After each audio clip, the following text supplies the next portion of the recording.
بسم اللہ الرحمن الرحیم۔ اگر کسی نے جائز مراد مانگنی ہے جو پوری نہ ہوئی ہو تو ہر نماز کے بعد مرد حضرات مسجد میں اور عورتیں جو ہیں وہ گھر میں ہی سورہ فاتحہ اس طریقے سے پڑھیں جو طریقہ اس ویڈیو میں بتایا جائے گا۔ نہایت ہی آسان عمل ہے۔ آپ نے یہ عمل سجدے میں سر رکھ کر پڑھنا ہے، پھر اللہ تعالیٰ سے وہ مراد وہ حاجت مانگنی ہے جس کے لیے یہ عمل کر رہے ہیں۔ انشاءاللہ اللہ پاک آپ کی ہر دلی مراد قبول کرے گا، بلکہ اللہ تعالیٰ آپ کے تمام دکھ درد دور کر دے گا، اور گارنٹی ہے جو یہ عمل کرے گا اس کو انشاءاللہ فائدہ ہی فائدہ ہوگا۔ نبی پاک صلی اللہ تعالی علیہ وسلم کی ایک حدیث کی روح سے یہ وظیفہ بتایا جا رہا ہے، اور یہ قرآنی صورت کا انتہائی طاقتور وظیفہ ہے۔ انشاءاللہ اس عمل سے رزق کی بارش بھی ایسے ہوگی کہ آپ خود حیران رہ جائیں گے، بلکہ ہم کہیں گے کہ یہ بہت ہی پاورفل عمل ہے۔ اس عمل کو جس بھی بھائی نے بہن نے پڑھا ہے انہوں نے کامیابی حاصل کی ہے۔ سورہ فاتحہ کا عمل نوٹ کر لیں۔ اس سورہ فاتحہ میں 7 آیتیں ہیں، 3.5 آیتیں اللہ تعالیٰ کے لیے اور 3.5 آیتیں بندے کے لیے خاص ہیں، بلکہ کتابوں میں ملتا ہے کہ ابلیس بھی 4 مرتبہ رویا تھا اور اس نے آنسو بہائے تھے۔ ایک اس وقت کہ جب اس پر رب کی لعنت ہوئی، دوسرا اس وقت جب آدم علیہ السلام کی توبہ قبول ہوئی، تیسرا اس وقت جب حضور اکرم صلی اللہ تعالی علیہ وآلہ وسلم کو نبی اور رسول بنایا گیا تھا، چوتھا اس وقت جب یہ سورت یعنی سورہ فاتحہ نازل ہوئی۔ یہ سورہ ابلیس کی راہ میں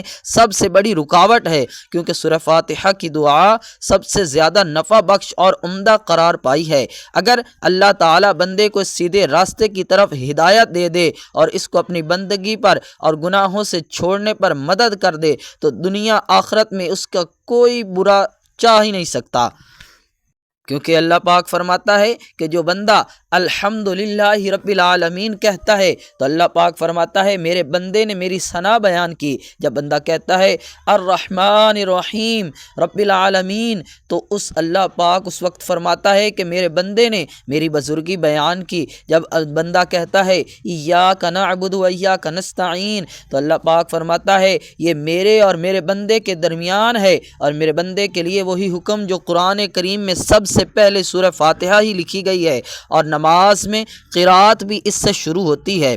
اس سورت کا نام ام الکتاب بھی کہا جاتا ہے، اور اس سورت کا نام سورہ شفا بھی ہے۔ اس لیے رسول اکرم صلی اللہ تعالی علیہ وآلہ وسلم نے فرمایا سورہ فاتحہ ہر بیماری کے لیے شفا ہے، بلکہ یہ سورہ فاتحہ ہر مسئلے کا حل ہے اور ہر بیماری کا علاج ہے اور ہر بیماری کی دوا ہے۔ لہٰذا آپ کو اگر کوئی بھی مسئلہ ہے یا اگر آپ کی کوئی جائز مراد مانگنی ہے جو پوری نہ ہوئی ہو تو نماز کے بعد مرد حضرات مسجد میں اور عورتیں وہ گھر میں ہی سورہ فاتحہ اس طریقے سے پڑھیں کہ جب ایاک نعبد و ایاک نستعین پر پہنچیں تو 21 مرتبہ ایاک نعبد و ایاک نستعین پڑھیں۔ اس کو پڑھتے رہیں جب تک 21 بار مکمل نہ ہو جائے۔ سورہ فاتحہ مکمل پڑھ کر سجدے میں سر اٹھا لیں، اور آپ نے سورہ فاتحہ کو سجدے میں سر رکھ کر پڑھنا ہے۔ پھر اللہ تعالیٰ سے وہ مراد وہ حاجت مانگنی ہے جس کے لیے عمل کر رہے ہیں۔ انشاءاللہ آپ کی ہر دلی مراد ہر دعا فوراً قبول ہو جائے گی۔ جب آپ پر مصیبتوں کے پہاڑ ٹوٹ پڑیں، مشکلات میں گر جائیں یا کسی بڑی سے بڑی پریشانی میں پھنس جائیں تو سجدوں کے ذریعے ہی رب کو راضی کیجیے گا۔ کسی کی شادی میں رکاوٹ کا مسئلہ ہے تو انشاءاللہ اس سورہ فاتحہ کی برکت سے اس کے تمام مسائل فوری طور پر حل ہو جائیں گے۔ سجدہ ہر پریشانی کا علاج ہے، بلکہ سجدہ ایک ایسی عبادت ہے جس پر ساری کائنات کا اتفاق ہے۔ لہٰذا آج کا یہ سجدے کا عمل آپ کریں اور کمال خود دیکھیں۔ سخت حاجت کے لیے اور قحط سالی دور کرنے کے لیے سجدے میں سر رکھ کر سورہ فاتحہ کی یہ آیت کا عمل بہت ہی مجرب ہے۔ فرمان نبوی صلی اللہ تعالی علیہ وآلہ وسلم ہے کہ سجدے کی حالت میں بندہ اپنے رب کے قریب ترین حالت میں ہوتا ہے، اس لیے سجدے میں کثرت سے دعا کیا کریں۔ مسلمان تو دوران سجدہ زمین کے چھوٹے سے ٹکڑے پر آسمان کی بلندیوں اور وسعتوں پر پہنچ جاتا ہے۔ لہٰذا آج کا یہ عمل اس وقت کریں جب آپ پر مصیبتوں کے پہاڑ ٹوٹ پڑیں، آپ مشکلات میں گر جائیں، آپ بھور میں پھنس جائیں تو دن میں کسی بھی وقت گھر یا مسجد کے صحن میں قبلہ رو ہو کر سجدے میں سر رکھ کر سورہ فاتحہ کی یہ آیت مبارکہ ایاک نعبد و ایاک نستعین 21 بار پڑھیں۔ انشاءاللہ جو بھی حاجت ہوگی جلد پوری ہو جائے گی۔ مقصد کے حصول تک عمل کو روزانہ جاری رکھنا ہے، کیونکہ اللہ تعالیٰ سجدے کے دوران دعا کرنے والوں کے قریب ہوتا ہے اور وہ راز و نیاز کی باتیں کرنے والوں کی دعا قبول کرتا ہے، اور اللہ تعالیٰ سے امید لگانے والوں کی اللہ لازمی سنتا ہے۔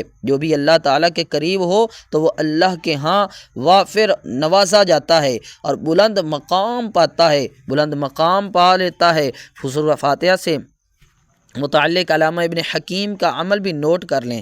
علامہ ابن حکیم رحمۃ اللہ تعالی علیہ فرماتے ہیں کہ آپ کے جسم میں کہیں بھی درد ہے، آپ نے اس درد کی جگہ پر ہاتھ رکھ کر سورہ فاتحہ پڑھنی ہے جو بتائی گئی ہے۔ صرف 7 مرتبہ آپ نے اس جگہ پر ہاتھ رکھ کر یہ پوری صورت پڑھ لینی ہے۔ 7 مرتبہ پڑھیں اور پھونک دیں، انشاءاللہ اللہ تعالیٰ دن میں 2 مرتبہ آپ کو اللہ پاک صحت عطا فرمائے گا۔ اور یہ جو عمل ہے آپ نے دن میں 2 مرتبہ کرنا ہے۔ اس عمل کو آپ نے پہلی بار جب کریں گے تو آپ کو احساس ہو جائے گا کہ مجھے آرام آ رہا ہے، لیکن اگر 2 دن میں 1-2 مرتبہ کر لیں تو آپ کو آرام آ جائے گا۔ اور اگر آپ اول و آخر درود شریف بھی پڑھ لیں تو پھر مزے ہی اپنے ہیں۔ یعنی سورہ فاتحہ پڑھنے سے پہلے اور سورہ فاتحہ پڑھنے کے بعد بھی درود ابراہیمی لازمی پڑھ لیجئے گا۔ یہ طب نبوی سے ہے کہ اگر آپ 7 مرتبہ سورہ فاتحہ پڑھ کر درد کی جگہ پر پھونک مار دیں گے یا پانی پر دم کر کے پی لیں گے تو انشاءاللہ اس درد سے آپ کو مکمل طور پر خلاصی مل جائے گی۔ ناظرین، حقوق العباد لازمی پوری کیجیے گا اور حقوق اللہ کا بھی خیال لازمی طور پر رکھنا چاہیے، کیونکہ اللہ تعالیٰ کبھی حقوق کی تلفی کرنے والوں کو پسند نہیں فرماتا۔